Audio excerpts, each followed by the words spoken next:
and then we're good. Thank you, then Maya. we can start. So as Mina was saying, if anybody would please, when you're starting to speak, just briefly introduce yourself so that we all are a little bit more familiar with people in the room. Thank you so much, Leo, for what you said. And welcome, Martin. I just saw Martin join.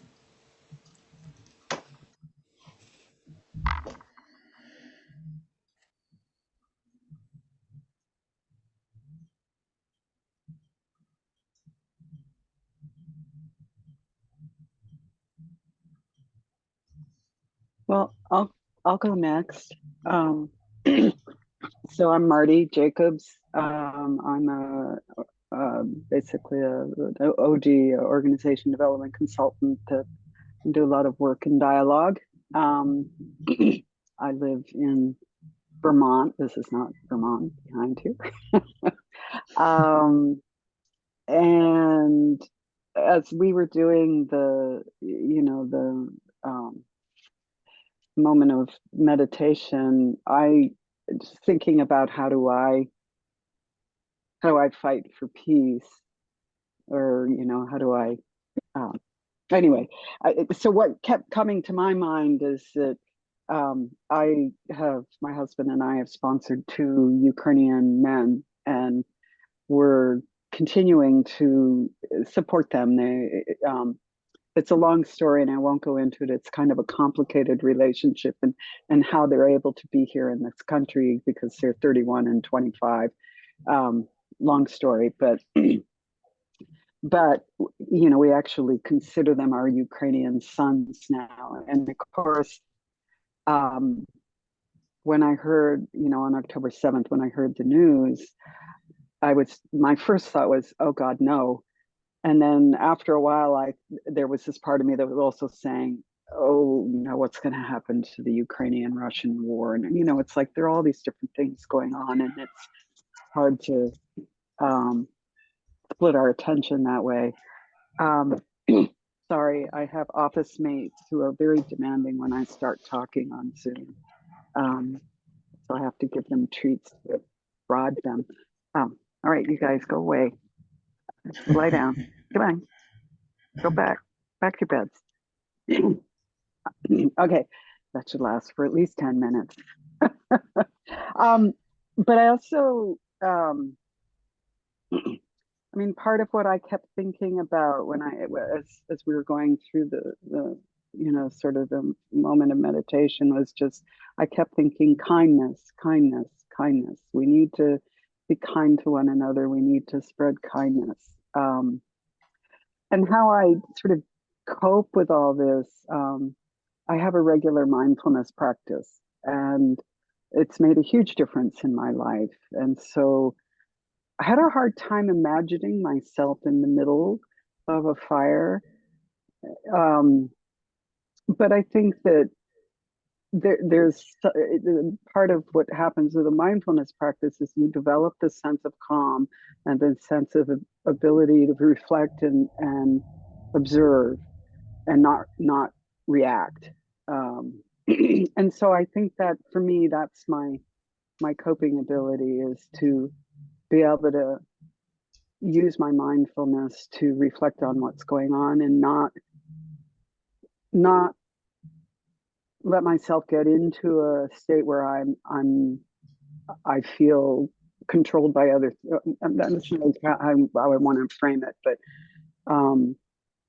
so I'm not in this frame of mind where I don't feel like I can respond adequately or effectively. Anyway, so that's where I'm coming from. Thank you.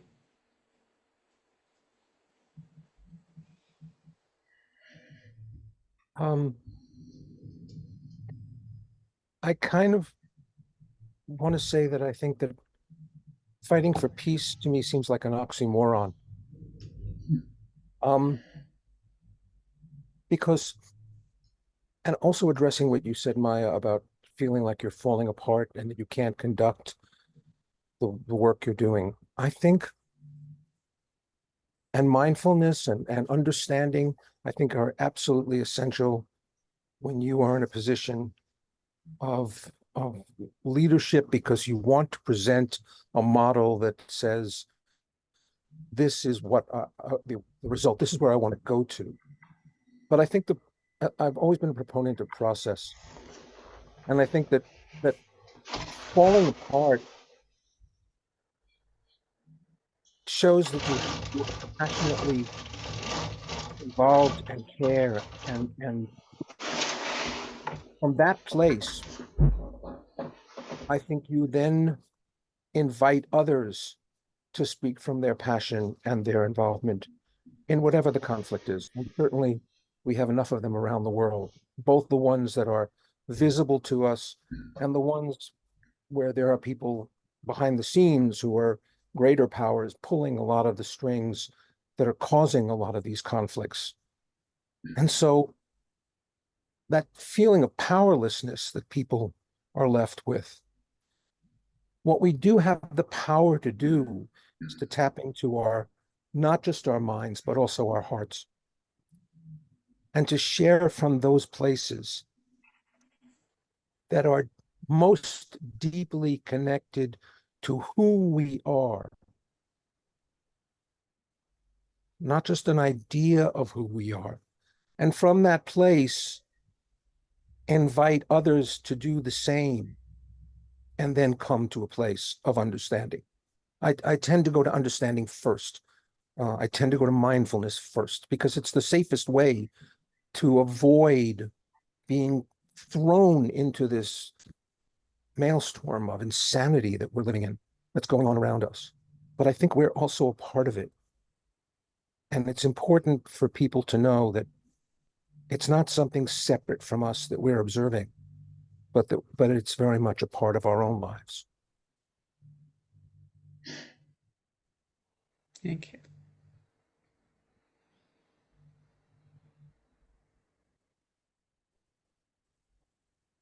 Okay, so I will try to say, it's very hard for me. I should say, I don't know, by the way, I don't know which countries each one of you.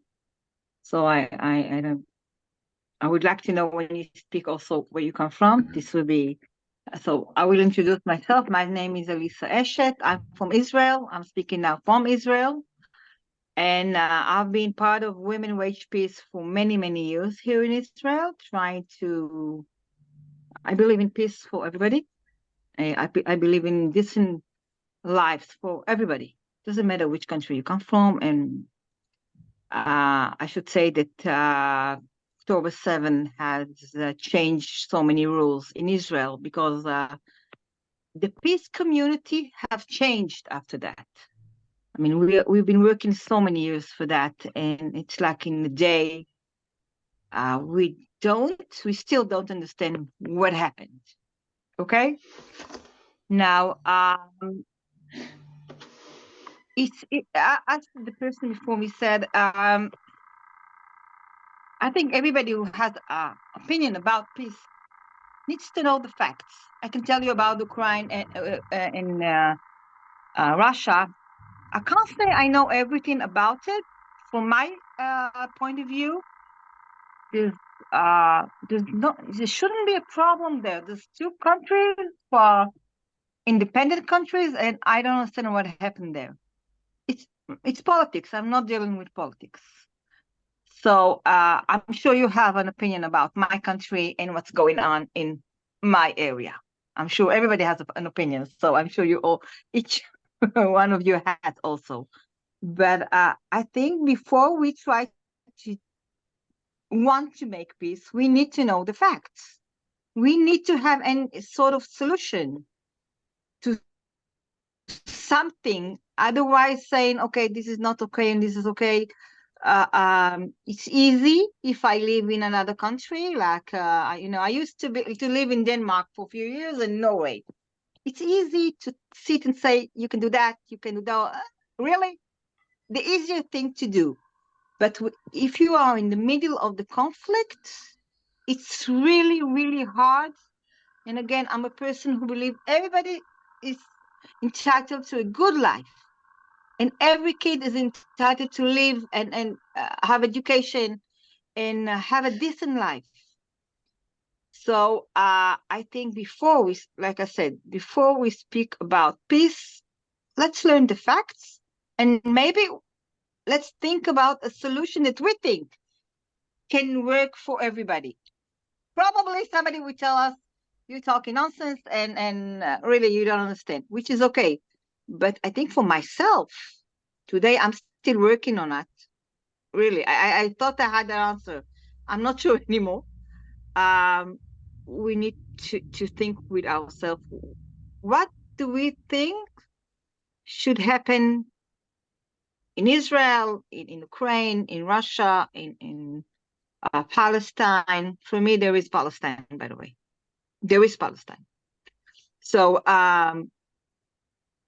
that's what I'm saying. And I'm really in the middle of a conflict, a very bad one for us Israelis, very bad one. It doesn't show, I think when you watch the news, you think about us. We don't like war, we hate war. We've been losing so many people, so many relatives in this war. We don't want that. And if you have something to say about Israel, please, I'm open to everything. Criticism, everything. I would like to know what people think, not through the media and not through the politician. It will help me to understand where are we really stand in Israel. Thank you. Thank you.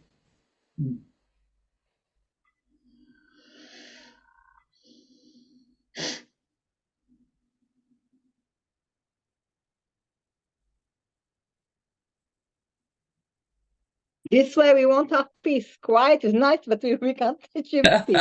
But you know, you have to speak up. Thank you for reminding us that each situation is unique, and maybe it's presumptive of us to want peace, but for those of us observing and witnessing the suffering, it's almost like a call to do more, to be more, to do more. That's sort of how I've been thinking about it. You know, what could we do more to make the world a more human place? And I can tell you the first thing I think about it, that's what I've been doing so long. Before October 7, I've been working a lot about giving the Palestinian kids education, trying to do that. If you know the map, there is Area C, which is, well, nobody cares about Area C. It's not Israel, it's not Palestine, it's not nothing. And there are a lot of people there who needs help and nobody cares about them. They are just like a pawn. Okay, we're going to move them from here to there. You know, it's like a leverage of something. And this is something we can think about, because now we have to go back to education of all the Middle East. What we want, do we go? Can we keep doing things by war with weapons, or we can talk? And it's complicated. I don't have answers. It's complicated. So I don't know. Thank you.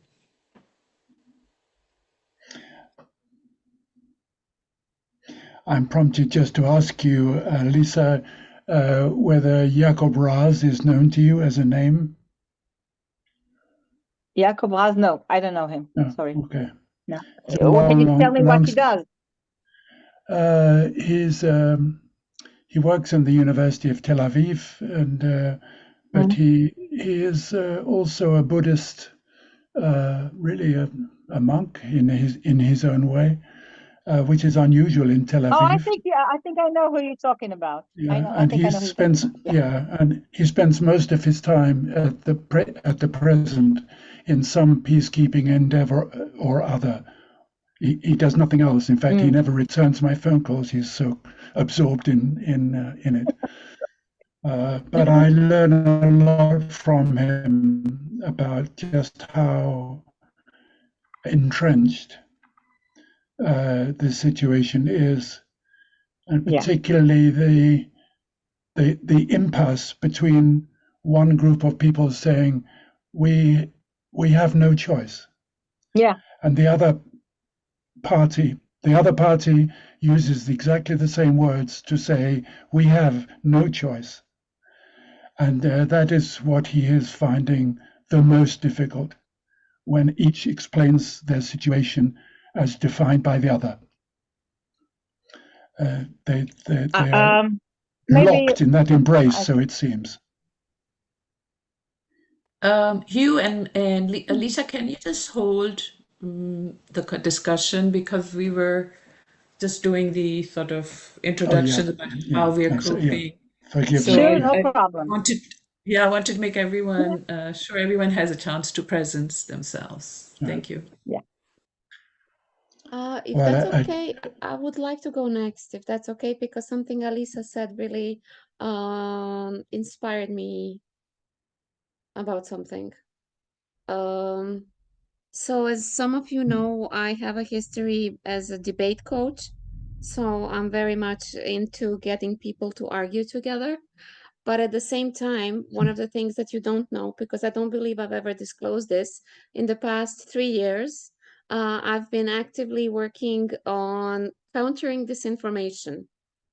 So I'm working as a specialist in the field of media literacy and countering disinformation, most specifically in Central and Eastern Europe. And disinformation in our part of the world comes often from, different sources, but sometimes governmental sources as well.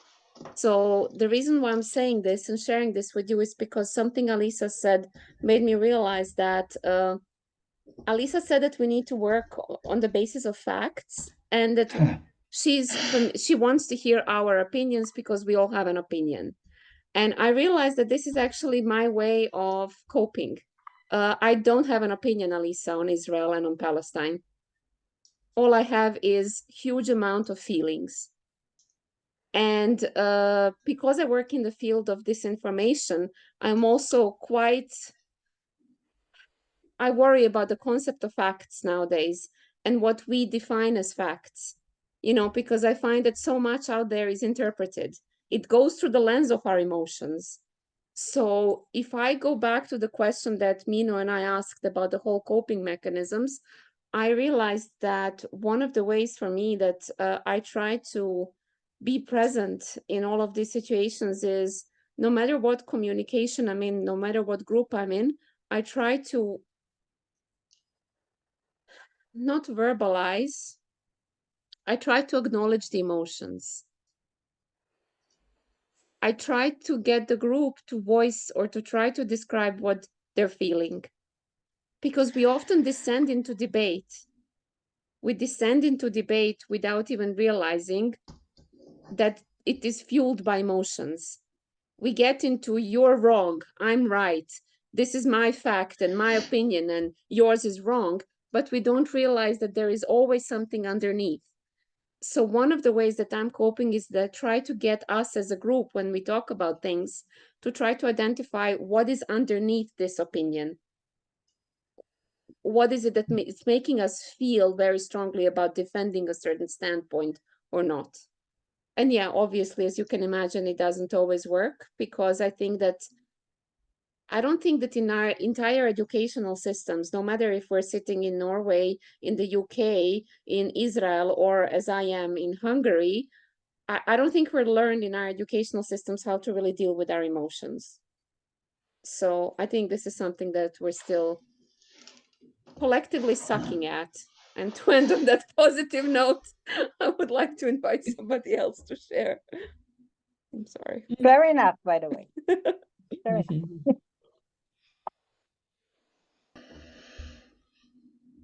I woke up this morning thinking about unconscious bias, because in all the studying that I've ever done, when you present the words unconscious bias, it's always, well, what's the negative thing that I think about that directs me in a certain way that's not objective or fair.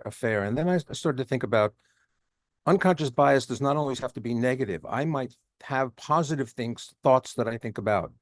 that I think that direct me in a certain way. And I think when you come back to the issue of facts, that there are people who hold facts to be true, but really it's their support of their bias, support of what they've been taught, support of what they believe.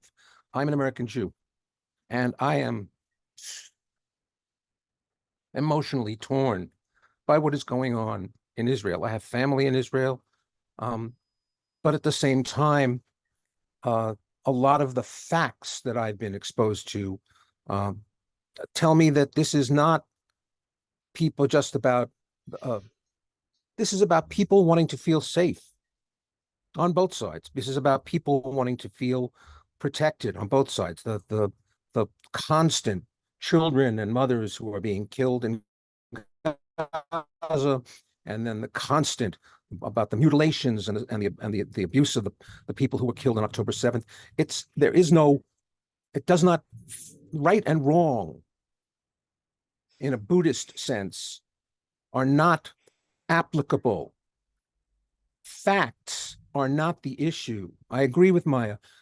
To get people to come from this heightened awareness, emotional awareness, and be able to just share the pain and the suffering and find the common ground is the only way, I believe, that we'll ever get past all the facts and all the bias and all the conditioning that our governments and our backgrounds have given to us to make us find a shared humanity. And it's counterproductive. I believe it's counterproductive to countries and boundaries and religions, because all of those are the positions people take to justify whatever feelings and actions they take. And so I don't know the answer. I keep going from micro to macro. I keep going because I am overwhelmed by the suffering.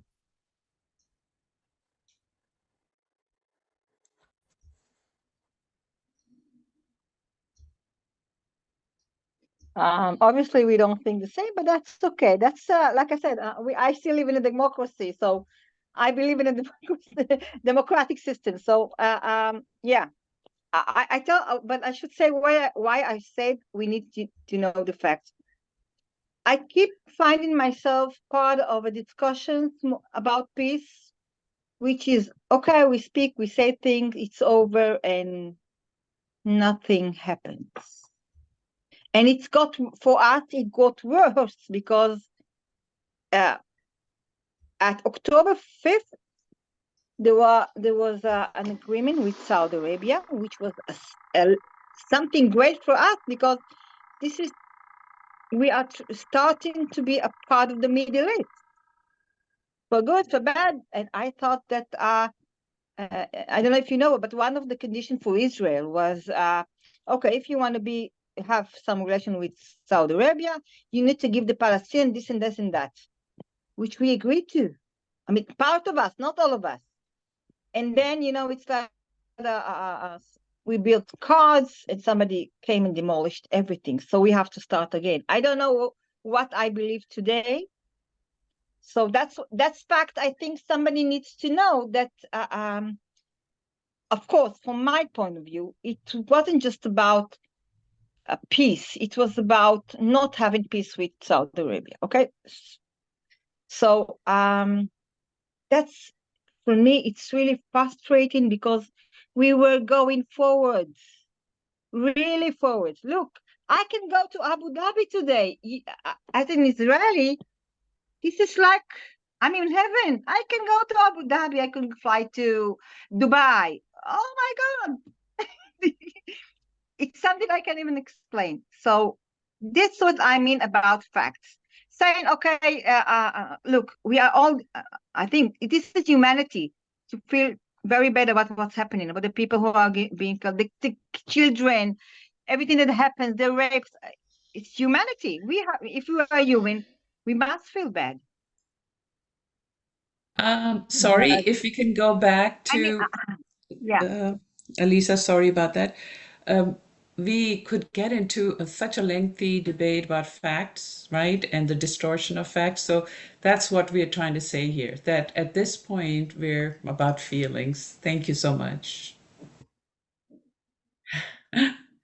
Marie-Eve, did you?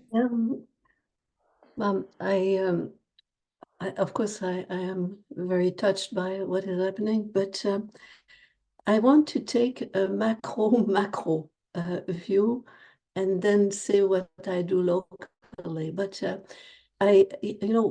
my involvement with dialogue has been for 25 years. I did withdraw for the last 2 years because I have a husband who has cognitive losses, and it's been taking a lot of my time. But I want to, it's part of what I'll do locally. I will re-engage in dialogue. But I see on this planet all the signs of an more than a revolution, but probably a destruction of all the modes of thinking that we've had about who we are as human beings and how we relate. There is artificial intelligence, there are wars, there is extreme different gap between the wealthy and the poor.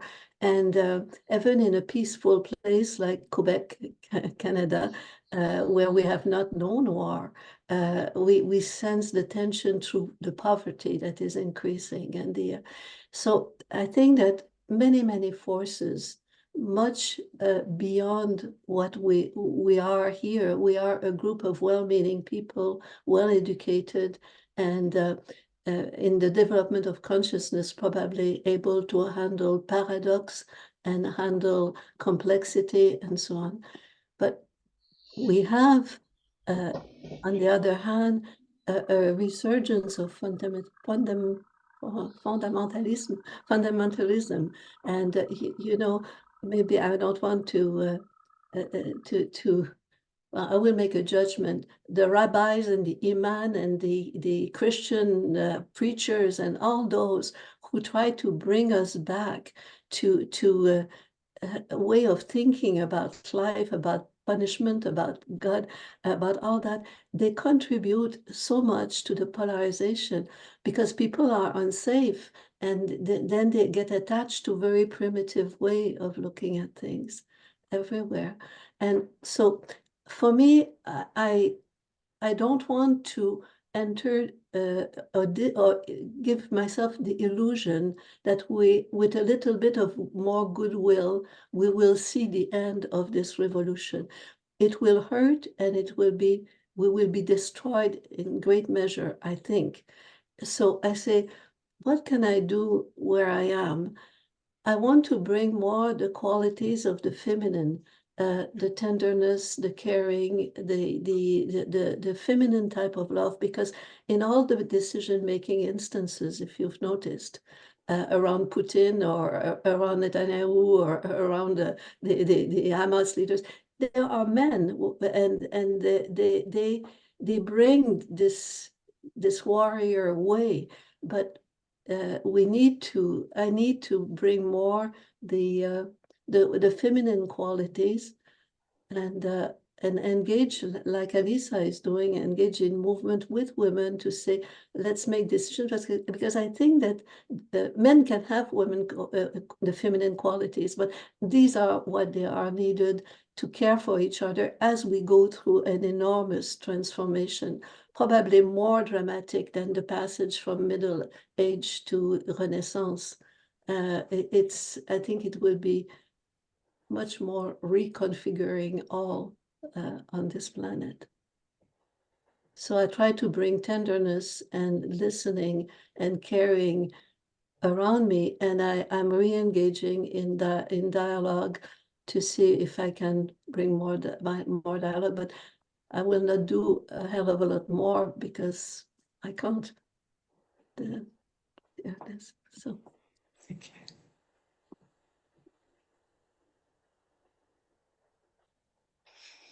Thank you.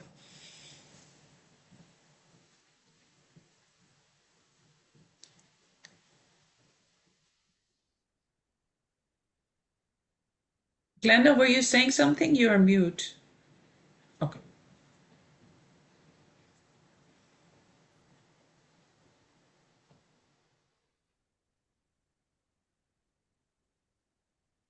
I agree with what you're saying about women and feminine The question I have is, how do you bring those aspects of people, whether they're male or female, to the seats of power that are held by men and have traditionally been held by men who will not relinquish that power, who will do everything within their power to hold on to that power and therefore continue to drive everything that's going on in the world? That's why I like Mariev's promise of a revolution. It cannot happen without destruction. I think that's what I'm hearing.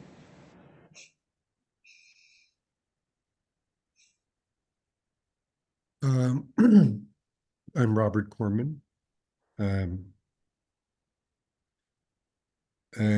I really greatly appreciated Mariev's words. I believe that we are continuously referring to ourselves as human, but we're not really functioning like we have seen humans be capable of functioning. We're, to pick up on what Robert, you muted. pick up on what Alan just said, you know, the way we are functioning is more like a group of individuals who are in control, and those I call all those folks people who control people. But full humans are very much more capable, and I think that's why we're all here. We are aware of something that we're capable of, and the connection to the heart over the mind is pretty powerful if we are allowing it. My difficulty with sitting in fire is that I think I've seen that my whole life. Not because I've had a bad life, I've been very fortunate, but because I'm informed. And that's a benefit, and it's a curse. Since 1998, 5 million people have died in the Congo through war. We don't hear about this.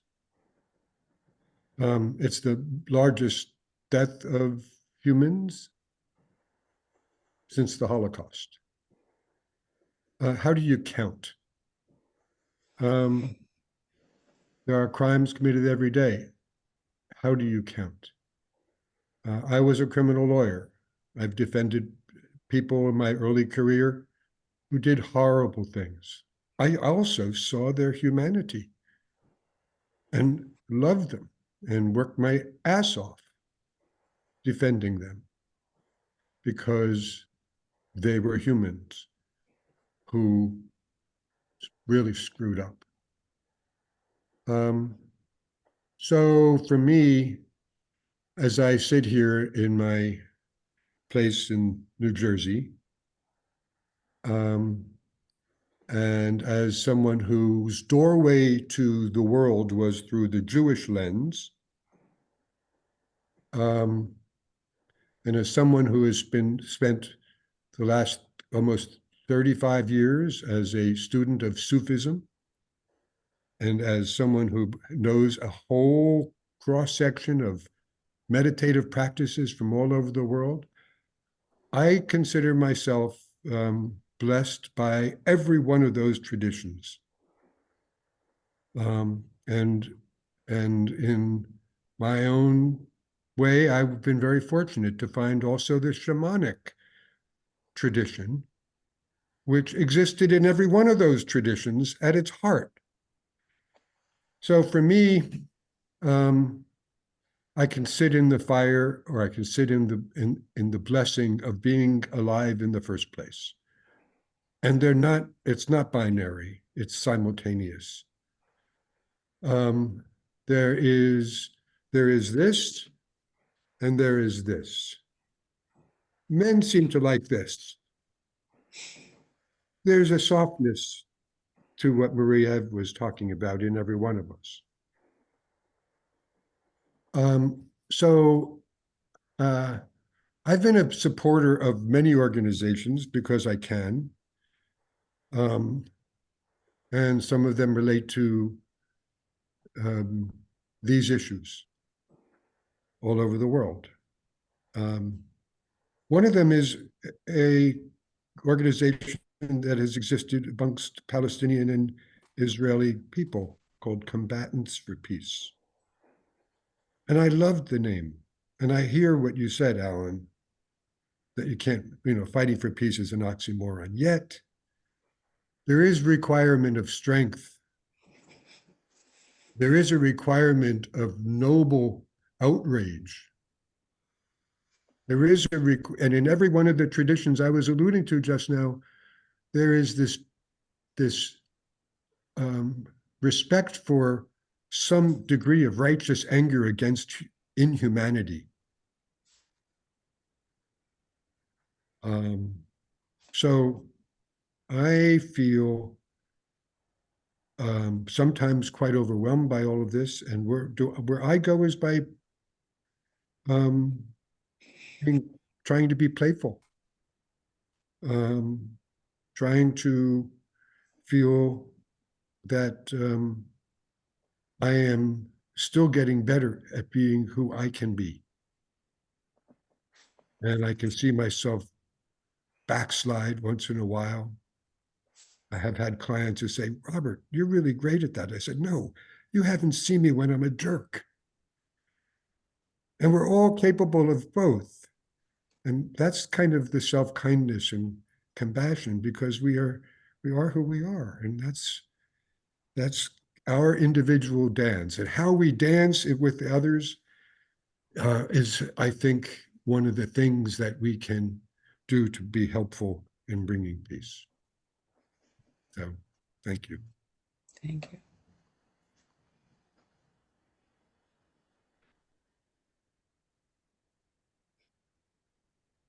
Since you brought up that better at who we can be, I just wanted to mention that in my blog on Sufi dialogue, I often write about insaniyat. That's an Urdu word for humanism, seeking the noble behaviors that we have the potential for. So I think I'm so in sync with you, Robert, about that's all we can do to fight the fire. Just run in the other direction. Where there's evil, do more good. Be more good.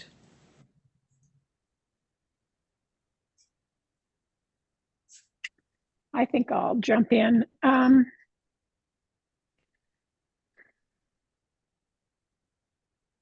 So I'll start by saying that one of the things, I guess my devotion is to dialogue.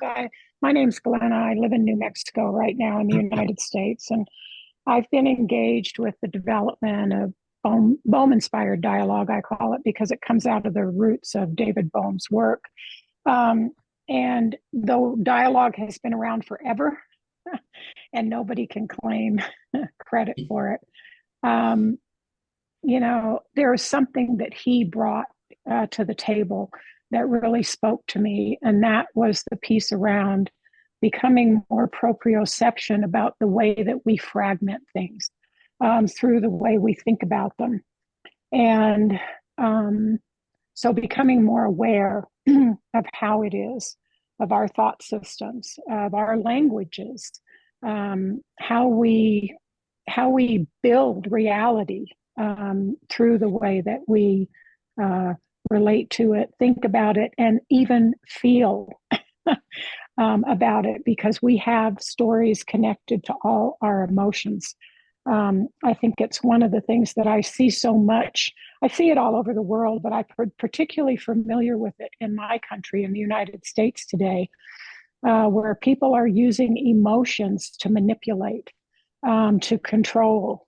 And they can do that because we don't have a really high degree of emotional awareness and the connection between our emotions and the way we think and our thoughts. So for me, I just continue to, I go in and out of it, but I continue to, refocus myself on the work that I do, which is about individual awareness of how I'm thinking and feeling and the connections between my thoughts and my feelings. Working for my unconscious biases to become conscious so that I actually might have a choice. It's interesting when we say we don't have a choice. It's always interesting to me that we think often that we make conscious choices, when if we're not aware, we are not making conscious choices. Or I should say, we're very vulnerable to being pulled around by what else is going on. So the individual piece feels really important, as does the collective. It feels incredibly important for me, for us to be observing how we, as collectives, language things, create meaning, because that's what shapes our choices. And so, I'm reminded of another quote. It was from a Roman slave who was freed, and I don't remember the name, who said, "Nothing that is human is alien to me." And it also reminds me when even when we talk about inhumanity, inhuman acts, they're not inhuman. They're human. It's humans that are doing them. So for me, there's something about just waking up, to how we're thinking, how we're talking, the words that we're using. Yeah.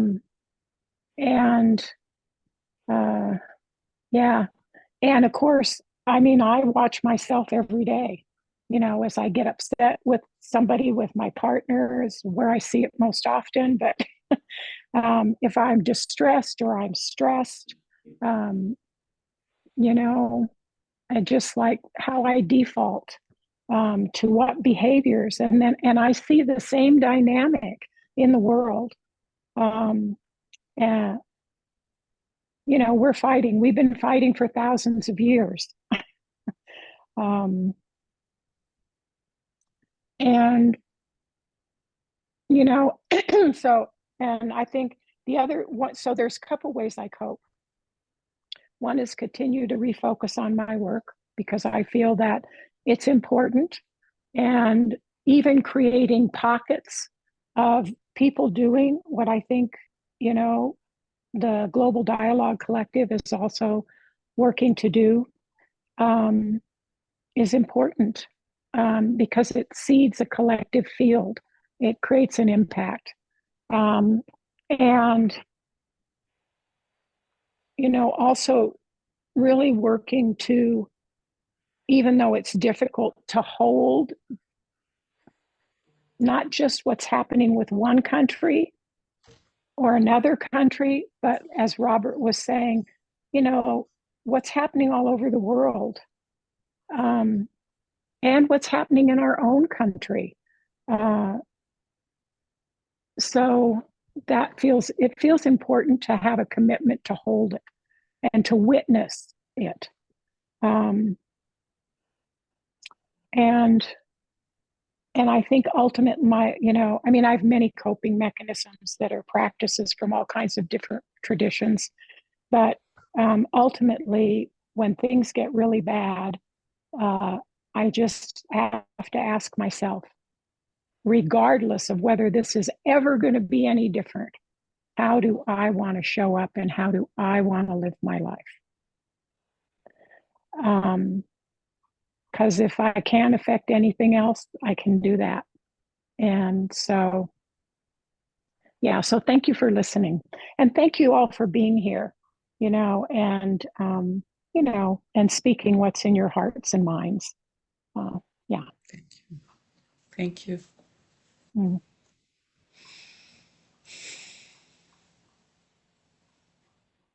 I feel like to bring some Asian or Chinese perspective. Hello, everyone. Been a long time. Hi. Yeah, I see Alan's pain, Mino's pain on the face, everyone's pain in the heart. I see so many wise things there here. But, in Chinese, we talk about yin yang.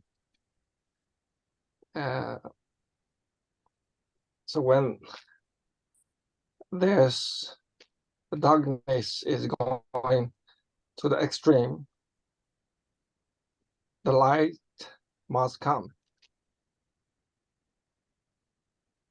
And it says also, the God, we don't say God, but say the Tao, say, treat everyone, everything the same. No matter they are poor, rich, poor, or powerless, whatever, animals, people, all the same. Then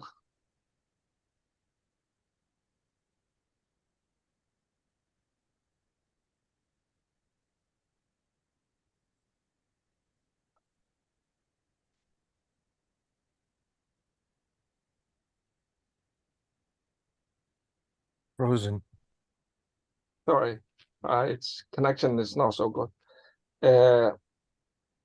So when back to dinosaur time, when there's problem with the dinosaurs, what happened? All the dinosaurs gone because of the Tao of the God. I mean, maybe the dinosaurs made lots of problems on this planet. The planet cannot take no more. So the God finish everything, but start something different. Maybe that's when we come. I don't know. So when things getting controllable, I think any individual or even any country cannot take the control. I think the control is in the hand of the God.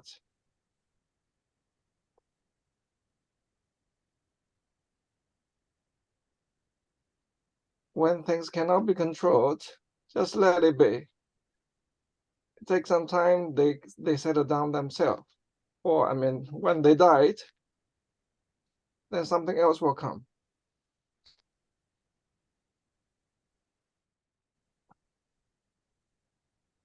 So the good thing, let's be positive, is that all these horrible things happening, it's okay. Because there's good, there must be bad. Otherwise, the world is not functioning. So, yeah, let's hope it not take too long or take too bad for things come back. I think that's what I want to say. Thank you. Thank you, Martin.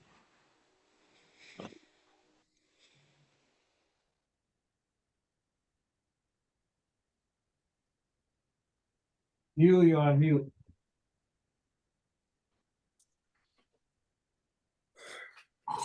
I'm speaking to you all from a little thatched cottage in England. And I count myself blessed from the time I was born. I have felt supported throughout my life.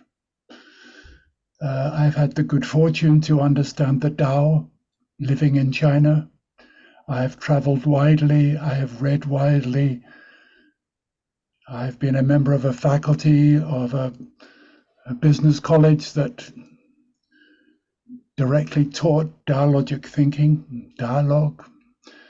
I even wrote an entire chapter on what it was to consult from a dialogic orientation. In other words, I was knowledgeable, and I could count on my knowledge to secure a place at the table.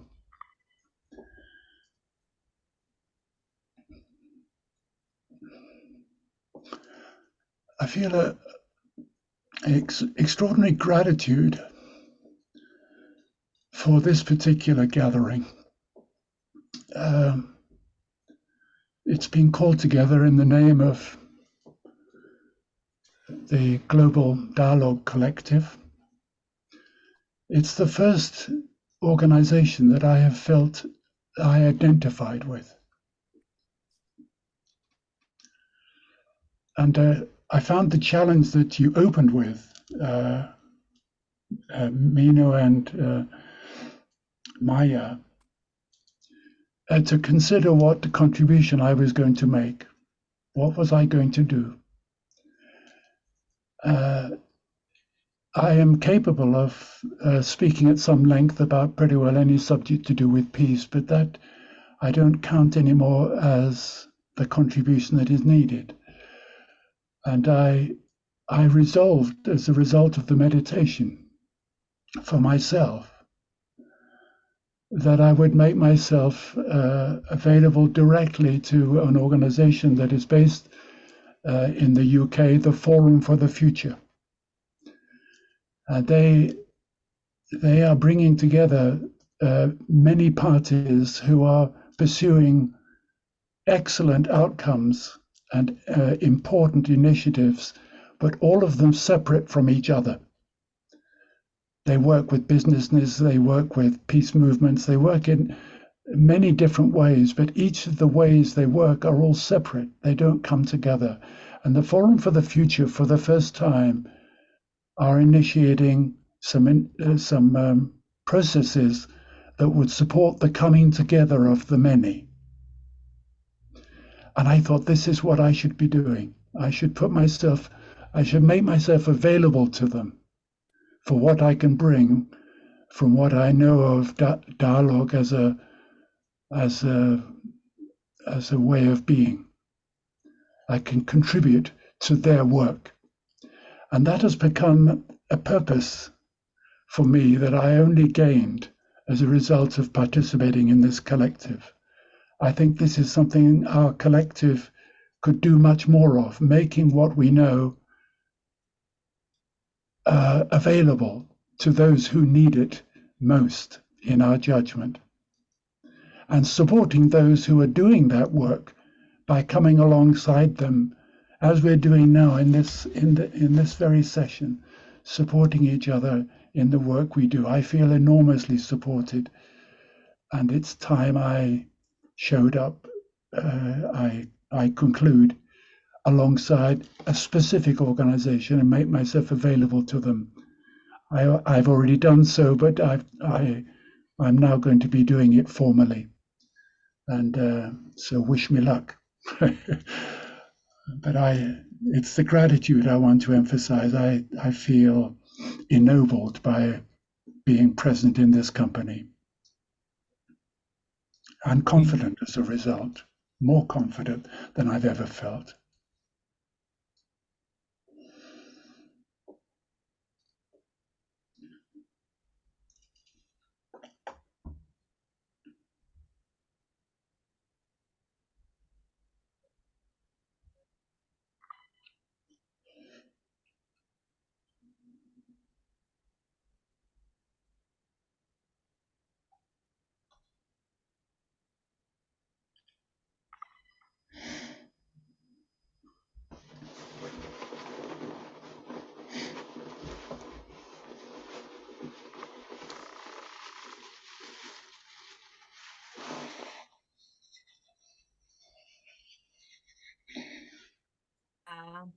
I just want to say I love the idea of everybody.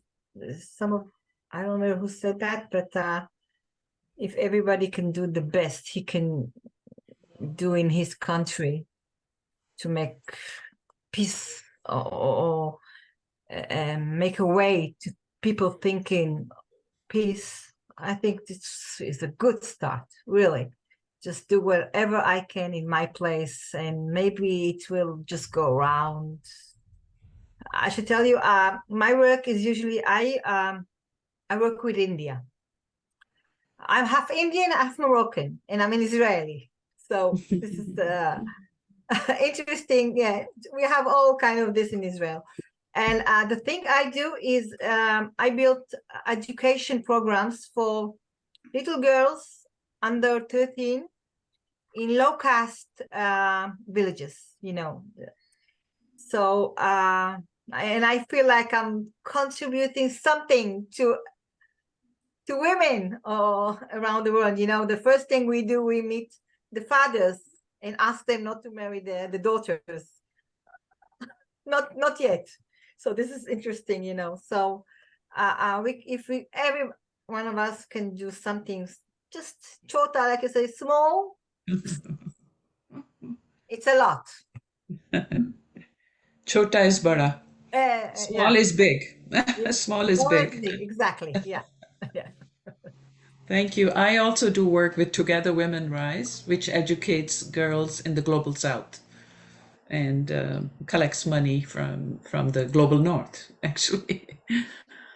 Thank you.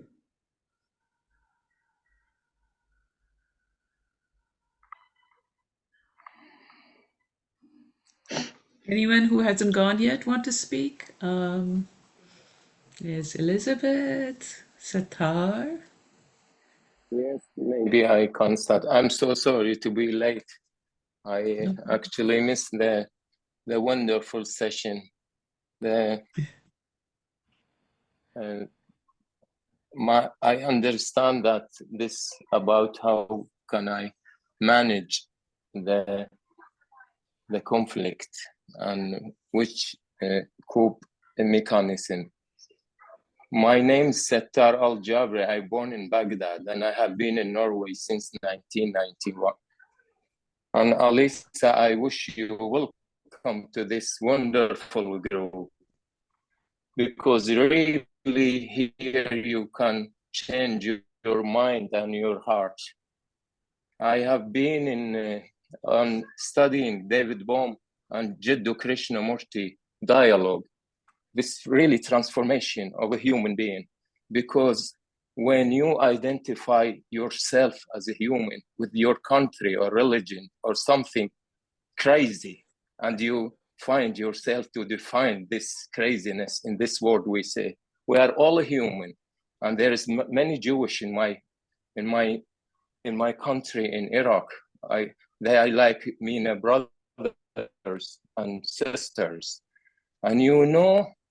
Not much people talk about this because Jewish people and Arab people is so equal and so like each other. And there's many crazy things in my mind. When I see the news in Gaza and in Jerusalem, and I said, imagine that this wonderful land, Israel, with all this industry and those beautiful mind, use those youth in Palestine to big, a wonderful, beautiful land. But I think the news and the craziness and the force, my coping mechanism, I learned from David Bowman, Jiddu Krishnamurti. I pay attention about my feeling and understand the relationship between feeling and thought. And this is really changing your being. And that's why I think this group is a wonderful. I learned a lot about this wise people here. You cannot find them in the market, you know, in Israel or in Baghdad or in Oslo. Those people is unique. And that's why I keeping joining this group to change myself and my people around me.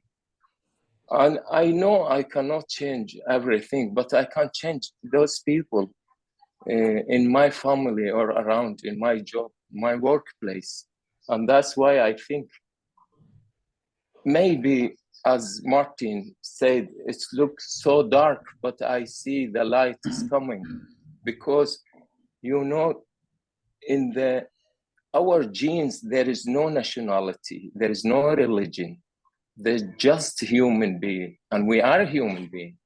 And this, actually, if we really pay attention and have awareness about this, we can bring human being to another place, and we have today. Thank you. Inshallah. Inshallah. I'll also jump in.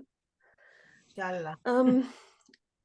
I have been sitting here. Well, my name is Elisabeth, to introduce myself. I am an Austrian and based in Brussels, in Belgium, in a very safe environment where my well-being is really not threatened at all, I feel. And I've been sitting here listening, and I started to, I think I forgot to breathe at some point in the first hour, because I started to develop a real chest pain. And when Martin mentioned that our hearts are aching, I thought, yes, this is actually what's happening to me here, just by listening. I also feel bad to talk about coping mechanisms, because I am in a safe environment and I have electricity and water and food, and my physical safety, I do think, is really not in danger. And I always feel bad that there are thousands of people in the war zones that are forced to cope if they want or not. My coping strategy over the last month, because it felt impossible to take sides. So my coping strategy was that I want to believe in the standards that are set by human rights. And for me, a war crime is a war crime, regardless of who is doing it to whom. And so maybe this, for me, there are certain facts that are being documented, and I want to believe in the human rights standards. And I hope that in the process to building peace, those standards will help. And also, that people will be held accountable.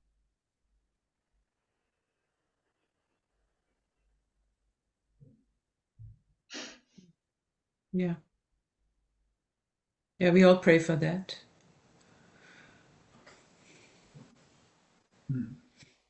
We could. Robert is waving. Oh, Robert, yes, you didn't go, Robert. Yeah, Robert, go ahead, Robert. I would just like to talk briefly about my journey through punctuation. I was born as a period, and that developed into what's it called, an ellipse, a series of periods as a callow youth. And then as I started to grow up through my teenage years and young adult years, I became an exclamation point, determined to express my particular point of view out to the world, to whoever would listen. Now, as I am retired and entering my senior years, some would say dotage, I find myself struggling with how best to become a question mark, because I've come to appreciate, thanks to meetings like this and people like you, how varied being human is around the world, and how little I really inherently understand, and that I'm trying hard to live the question. And so I haven't said much in this meeting yet, because you have given me each answers as to who you are and how you are similar to and different from me and what you're concerned about. And I have taken a few notes and thought about what that means to our future meetings. And I am determined to participate and find connections that will enlarge me and you as well. So thank you all. This has been an enlightening session, even though I have fulfilled the role of the listener and not a speaker. I am with you all and look forward to being with you again. Thank you, Robert. And for those of you who don't know it, Robert founded the first, I think, U.S. Academy of Professional Dialogue, and really formed the group that we have now evolved to. So thank you for all that creation.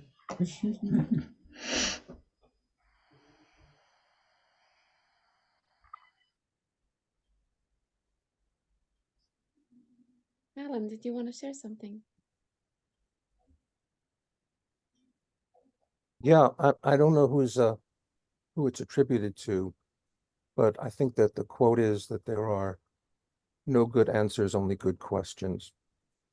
And that I think that this group asks the questions more than finds the answers. I think that this group raises a lot of the questions and tries to offer explanations, and all of them points of view that have validity, and all of them are truisms in their own light. But I think that the questions that we come away with are, as Robert said, that place in our life, at least in my life, that I look forward to the most. That I don't take a position and hold to it as true, but that I'm always asking myself questions. So I thank this group. I'm grateful for this group and the collective wisdom and experience that it brings. Thank you.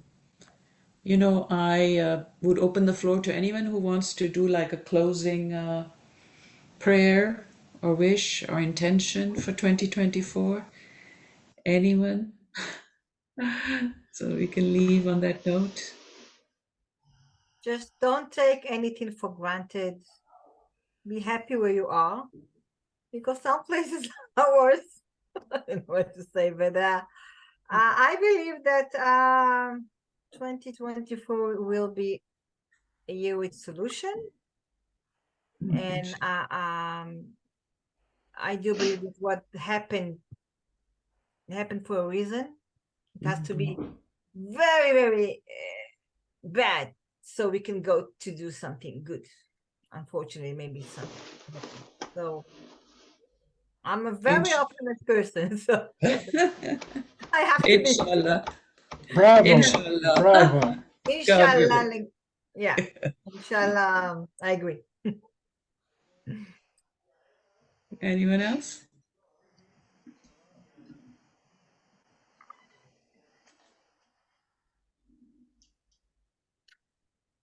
Well, I think there have been some words spoken here that I took as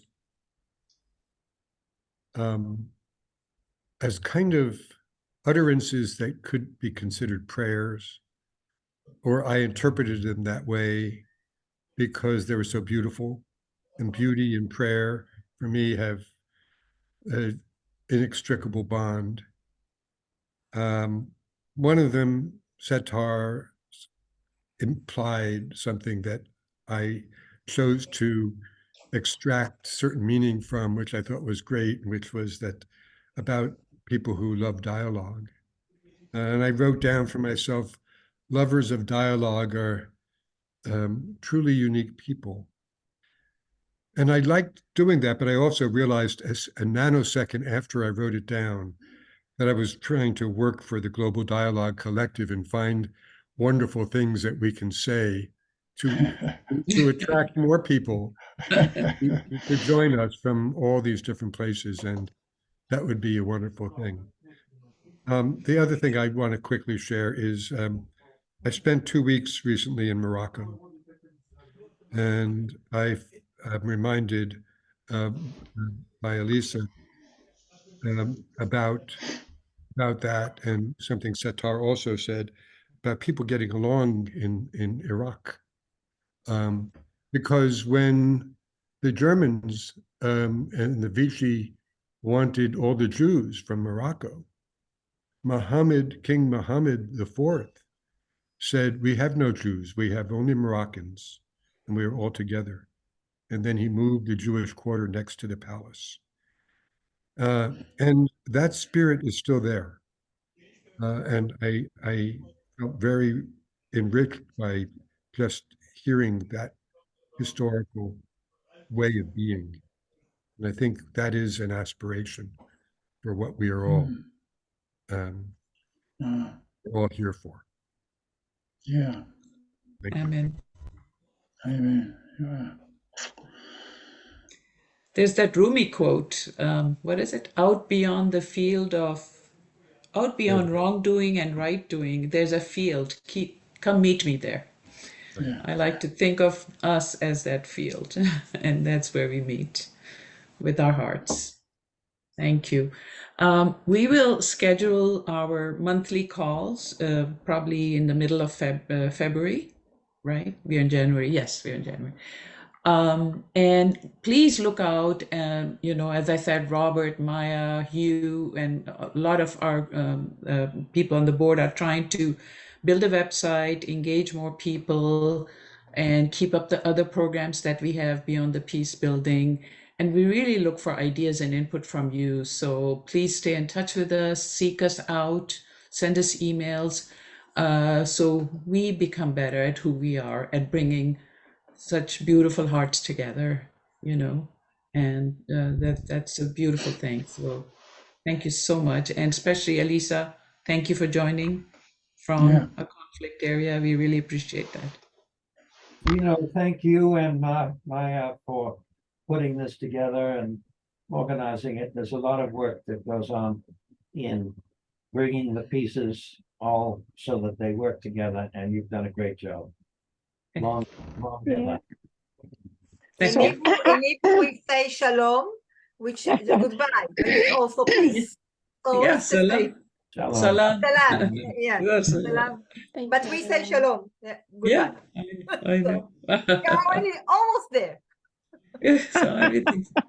I want to add just a couple more words, and that is, it just came to me as you were talking, Robert, and that I think it might be really fascinating to have a prayer of reflecting on the name: global, dialogue, collective, and a level of, just levels of what is that? I mean, it's us today here, but it also, and we are global.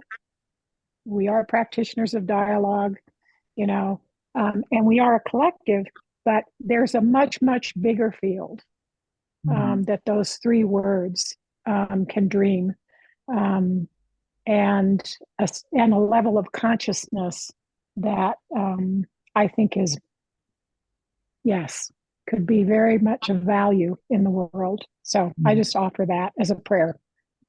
That's beautiful, Glenna. Thank you. And if any of you want to email that to me or Robert or Maya, please do so. We would love to hear what you think. We still don't have like a single email for us, but to either of us, because we are right now writing up, the website pages and who we are. We're forming it. So we would love, as Hugh knows, he's been working on that.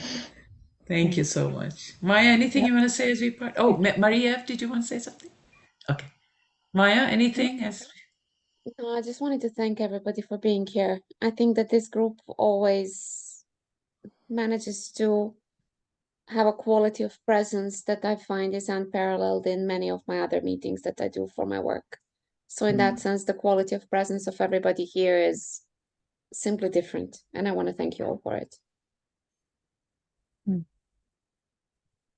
Thank you again. Everyone.